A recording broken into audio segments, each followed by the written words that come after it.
Porque ustedes lo pidieron, hoy les traigo más datos ocultos de Bogotá.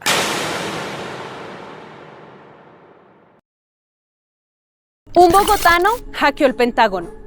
Mario Simbaqueva, un hacker colombiano, se infiltró en los sistemas informáticos del mismo Pentágono, el Departamento de Defensa de los Estados Unidos. Su objetivo no era otro que alimentar su ego, mostrarse a sí mismo que era capaz de lograr esta hazaña. Cuando hackeó el sistema, tenía incluso la disposición de transferir a su cuenta millones de dólares. Pero como les digo, ese no era su objetivo. Lo hizo desde una manera, entre comillas, simples, capturando datos desde centros de convenciones de hoteles, es decir, por la red Wi-Fi, a través de los sistemas donde uno se conecta en los hoteles. No les digo que esto les vaya a pasar porque ahorita les digo cómo asegurar su teléfono, su computador para que siempre estén seguros. Pero a través de las redes de Wi-Fi, como me pasó a mí, los hackers pueden ingresar a sus sistemas, traer todos sus datos, espiar sus cuentas, espiar sus correos electrónicos, tener acceso a toda su información. Y esto era lo que el hacker hacía. Empezó a recolectar datos por medio de estas redes. Y así, por el azar del destino, siguió capturando datos hasta que un día en Nueva Jersey, militares entraron a uno de sus computadores infectados por él al sistema de nóminas del Pentágono. Y desde aquí, desde Bogotá, desde la capital, el tipo estaba rastreando todos los datos en Estados Unidos. Durante 3 semanas empezó su proceso de ataque hasta que lo logró. Duró 48 horas navegando el sistema. Así de increíble como suena, también fue para él. Se demostró que era capaz de lograr lo que quisiera y pues interceptar los sistemas informáticos de Estados Unidos, del Pentágono, creo yo que ya es otro nivel. El tipo solamente quería llenar su ego y entre el cielo y la tierra nunca estaba nada oculto, cometió un error que fue el que lo delató. Fue capturado en una operación de película en plena pista del Aeropuerto Internacional de Miami. Él mismo, ahora, esto también es curioso, él mismo asumió su defensa. Solicitó 90 días para prepararse. Lo condenaron a 30 años y él, haciendo su proceso de defensa, logró rebajar una pena a 10 años. Hoy en día, y educado de forma autónoma, se convirtió en un abogado no titulado que ha logrado la reducción de penas de más de 100 condenados en los Estados Unidos. Ahora, para que estas cosas no nos pase cuando estamos navegando, les tengo una solución. Recuerden primero que a mí me hackearon mi canal de YouTube y de hecho hace como 3 días me vi enfrentada también a otro attacker hacker, pero gracias a la solución que les voy a compartir, porque realmente es una solución, me salvé de esto. Nosotros estamos acostumbrados a aceptar términos y condiciones en cada página web a la que ingresamos. Ni siquiera sabemos a lo que le estamos dando, aceptar todo o aceptar cookies o todas esas cosas que nos aparecen. Pero yo encontré mi escudo protector a todo esto, Surfshark. Pero además de que Surfshark protege todos mis datos, también me ayuda, y ya les voy a contar cómo, me ayuda a ahorrar dinero en mis viajes y en todo lo que nosotros hacemos para poderles llevar a ustedes las historias. Surfshark, además de ser el patrocinador de este video, te da ciberseguridad de verdad con antivirus, protección contra robo de datos y hasta un buscador privado. Y lo mejor para viajar, es tu mejor aliado. Resulta que además de protector, es un VPN que te permite cambiar tu ubicación actual. Así puedes encontrar mejores ofertas en vuelos y hoteles, como si estuvieras reservando desde el mismo país al que vas a visitar. Cosa que hice en mi viaje a Europa. Me ubicaba desde Colombia, me ubicaba al país donde iba a reservar y ya con el VPN activo empezaba a reservar como si ya estuviera ahí. Esto me ahorró muchísimo. Y ustedes también pueden ver esos videos ya en mi canal y tengo otras historias por mostrarles. Yo viajo así, ahorro costos y les aseguro que se nota bastante el ahorro. Si ustedes quieren saber más de esto, en la descripción de este video les dejo el enlace con mi código PAOPINEDA para que obtengan 4 meses extra gratis. Tienen 30 días para probarlo y si no les convencen durante esos 30 días de prueba les pueden devolver el dinero. Así de bueno es que ellos saben que te va a encantar y de hecho yo lo utilizo para todo y sé que me lo van a agradecer. La muerte más absurda de la historia de Colombia. El viernes 18 de octubre de 1985, como si de una broma del destino se tratara, una serie de sucesos se confabularon para pasar a la historia a un hombre que conocían como el protagonista de la muerte más absurda. Eran las 7:30 de la mañana y un camión que transportaba 5 toros se dirigía hacia la Plaza de Toros, la Santa María, en ese momento. El camión se volcó en su camino luego de que un vehículo que iba adelante de él botara una piedra. Esta piedra se enredó en uno de sus ejes, el camión se frenó bruscamente y eso provocó el volcamiento. Los toros, asustados, rompieron la barrera de madera que los mantenía dentro del camión y salieron a correr. Desde la carrera 11ª, donde fue el accidente, bajaron hasta la Caracas para luego tomar la 13. Bajaron por la calle 24 y doblaron hacia la 30. Y allí uno de los toros se separó tomando la calle 19 en contravía. Camino hacia la 8ª se enfiló hacia las puertas de un edificio. Mientras el protagonista de esta historia en ese momento estaba descendiendo el edificio en el ascensor. Una vez paró el ascensor en el primer piso y abrió sus puertas, aquel toro que estaba frente al edificio empezó una carrera a toda velocidad ingresando a la edificación. Lo embistió automáticamente, todo pasa en cuestión de segundos, las puertas se abren, el señor queda frente a frente con el toro se viene y lo embiste con una cornada que pues le traspasó el cuerpo ante la mirada de muchas personas que se encontraban en el lugar, donde solamente gritaban pidiendo ayuda. El toro finalmente fue agarrado y encerrado y de aquel hombre solo quedará el recuerdo como el protagonista de la muerte más absurda en la historia de Colombia. ¿Ustedes qué opinan? Pelea de ratas. En las profundidades de las cárceles de nuestro país, especialmente en la capital de Bogotá, se escuchan historias de los reclusos más antiguos y peligrosos. Ellos adoptaron una práctica que tal vez era su pasatiempo y se trataba de adoptar estos animales, las ratas, para convertirlas en sus mejores amigas. Las peinaban, las cuidaban mucho, las alimentaban y en algunos casos las tatuaban para que sus amigas, entre comillas, sus ratas, no se le confundieran con el de otro recluso. Para pasar el tiempo, tal vez crearon un cruel concurso y era la pelea de ratas, donde llegaban a apostar. Empezaban primero pues a entrenarlas para que fueran unos depredadores letales que se atacaran con otras ratas, que fueran animales altamente peligrosos. Las entrenaban, las alimentaban, les llevaban una dieta estricta para que al momento de la pelea pues sus ratas fueran las triunfadoras. Esto se veía allá oculto en las profundidades de las cárceles. No les puedo decir el lugar exacto, pero testimonios de reclusos cuentan que existía esta sangrienta práctica. Esto llegaba a traducirse no solamente en la pérdida de vida de estos seres vivientes, sino también en la pérdida de vida de algunos presos que al finalizar la lucha de estos roedores pues empezaba una lucha tal vez por disputas y no estar de acuerdo con el resultado final de la pelea que ellos mismos empezaron.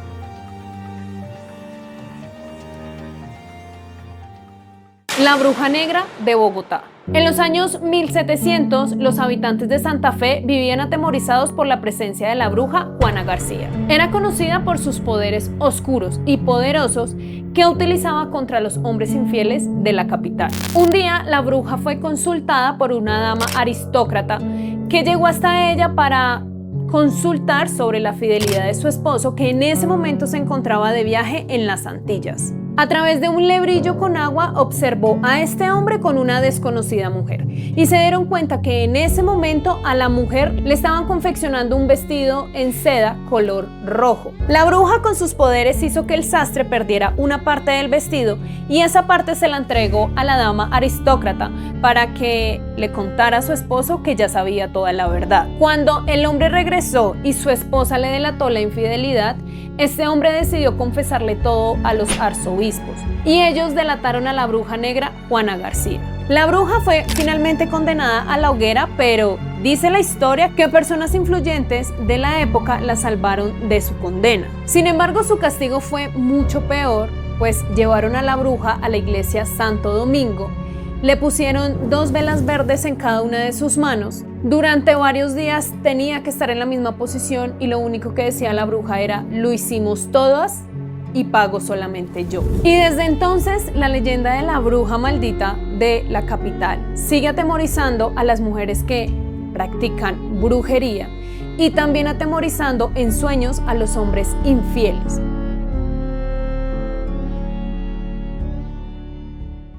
El cementerio de los pobres. Algunos de nosotros hemos pasado por este misterioso lugar y nos llama la atención las figuras que vemos en una estructura que aparentemente son bóvedas que hacían parte o hacen parte de un cementerio. Sé que al igual que yo, ustedes se han preguntado qué significa y quiero contarles esa impactante historia. El Cementerio Central de Colombia es uno de los cementerios más importantes a nivel cultural e histórico de nuestra capital. Y aunque muchos no lo crean, este cementerio está dividido en 3 zonas. La primera zona es la parte histórica, donde cuando pasamos por la avenida 26 vemos la estatua que hay a la entrada de este magnífico, impactante cementerio, y ahí se encuentran enterrados grandes personajes de la historia, y alrededor del centro histórico personas del común como ustedes o como yo, que pueden estar ahí aproximadamente 4 o 5 años. La segunda zona es conocida como el Cementerio de los Pobres o también el Cementerio de los Columbarios. Se empezó a construir desde 1946 y se construyeron 4 pabellones fúnebres con 8.957 tumbas vacías. Este lugar fue destinado finalmente a los muertos del Bogotazo.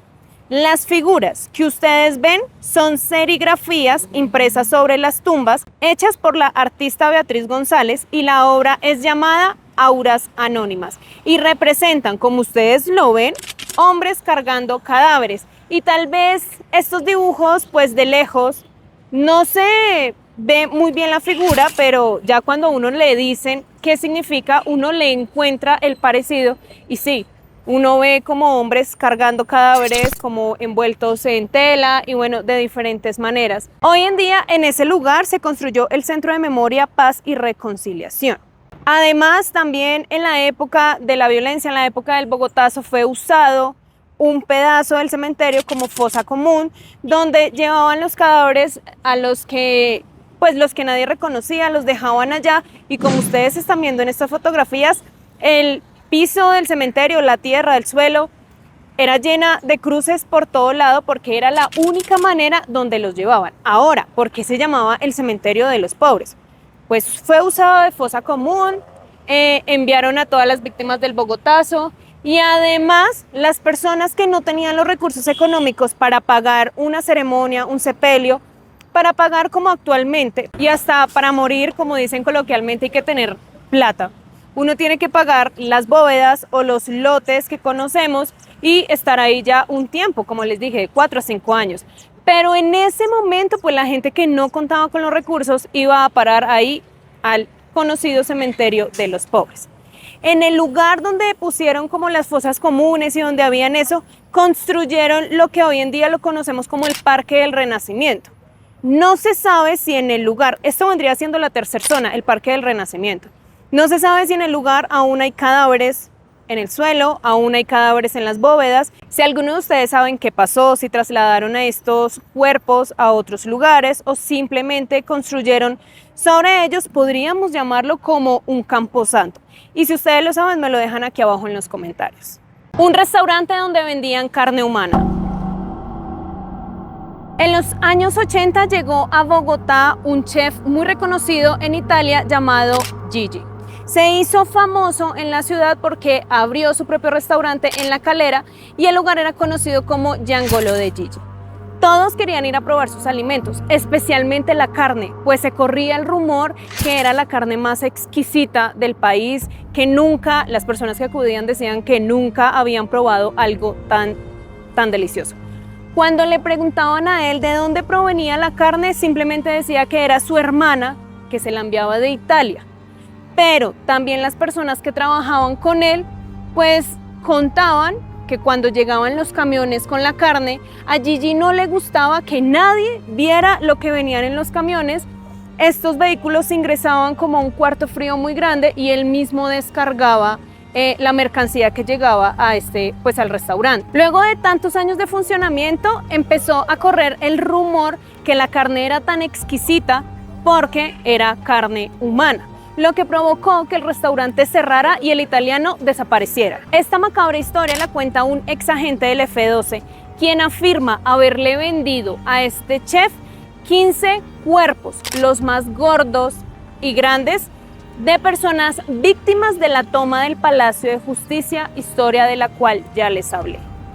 Pero de esa historia no se tiene nada confirmado, sencillamente eran rumores, y de la cual provocó que la gente se abstuviera de llegar hasta el lugar, que el restaurante cerrara. Quiero leerlos a ustedes en los comentarios si conocen esta versión con mayor profundidad y me lo dejan aquí abajo. Un reactor nuclear en Colombia. El IA-R1 es el único reactor nuclear del que se tenga registro en Colombia. Está ubicado en la Avenida El Dorado con carrera 50 en Bogotá. Fue importado desde los Estados Unidos en el año 1965 con intenciones científicas pacíficas. Su operador actual es el Servicio Geológico Colombiano. Estuvo activo hasta 1998 y debido a sus costos de mantenimiento por cierre, decidieron reaperturarlo en el año 2005. Es decir, valía mucho más mantenerlo estando cerrado sin darle algún uso que abrirlo y empezar investigaciones científicas, que era su objetivo inicial. Y hoy en día el uso que se le da son las investigaciones de mapas relacionados con minerales. La monja de la calle 100. Yo sé que ustedes ya han escuchado esta historia por muchos lugares, pues en el gremio de los taxistas ya no quieren acudir a tomar algún servicio en la calle 100 con carreras cerca. Pues no se trata de un tema de inseguridad, sino más bien de un tema paranormal. Un cliente que en algunas oportunidades se les ha presentado como un cliente habitual, pero con la diferencia de estar vestido con el atuendo de una monja. Una mujer con un hábito color negro que sale a la calle a pedir un servicio y sin importar si el vehículo se detiene o no, ella cumple su voluntad.